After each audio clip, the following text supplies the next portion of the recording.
Hey folks, Jeff Cadillac here for NFL Week 3 2017 season.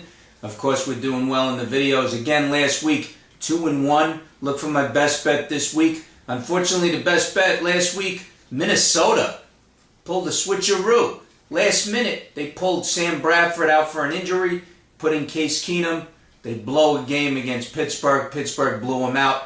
Hey, listen, folks, if I had known that, definitely wouldn't have taken Minnesota. They really look good week 1, and then Case Keenum pulls a dud on week 2, and hey, it's all she wrote.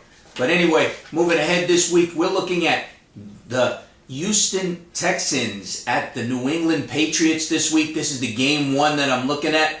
Hey, New England's favored by 13 at home, but you know, a lot of people are looking, okay, they blew out New Orleans last week. They first week, you know, they took that loss at home against Kansas City, but New England's back on track. They do have some injuries on their wide receiver corps, but I'll tell you this right now: if you have me as your wide receiver, Brady still finds a way to win and win big. They went to to New Orleans last week.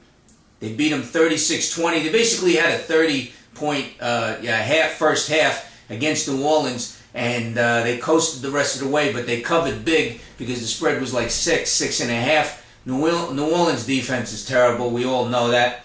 This week, Houston, they actually won on that Thursday night at Cincinnati. It was a very sloppy game on both sides. Deshaun Watson ran for a 49-yard touchdown. They beat Cincinnati in Cincinnati. Sloppy on both sides. I'm not impressed by that game. I think Houston's got a lot to learn. But the funny thing is, when J.J. Watt plays the New England Patriots, he's always neutralized. You know, the problem is that he gets neutralized and nobody else steps up. And I don't like that secondary for Houston. I can tell you right now, I think they're overrated. The defense, when they play a good team, they don't show up.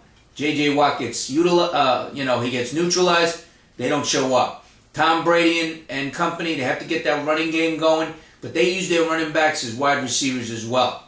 Now, a couple of stats I definitely want to tell you is, obviously, the last 6 games, New England versus Houston. New England is 5-1 straight up. They're 4-1-1 against the spread, and this is including the last 3 games at home. New England at home versus Houston. New England is 3-0 straight up and against the spread. Now, also, what's not included in those is not the playoffs, because last year in the playoffs, first round divisional, Houston was playing at New England. The spread was also around 12 or 13.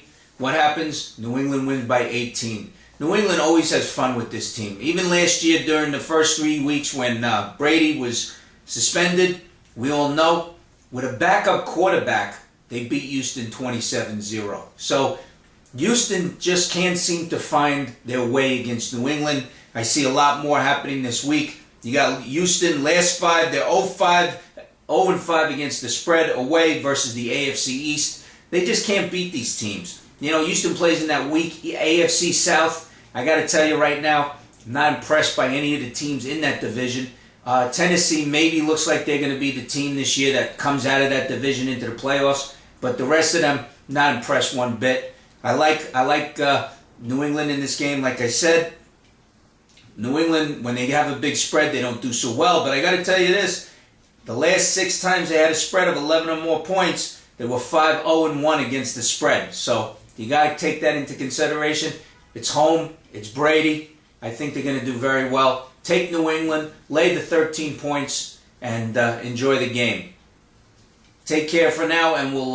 by the way, for more, I want to tell you something before I forget. For more in-depth analysis on this game and all the games in the NFL for Week 3, please check my website at Jeff Cadillac 1.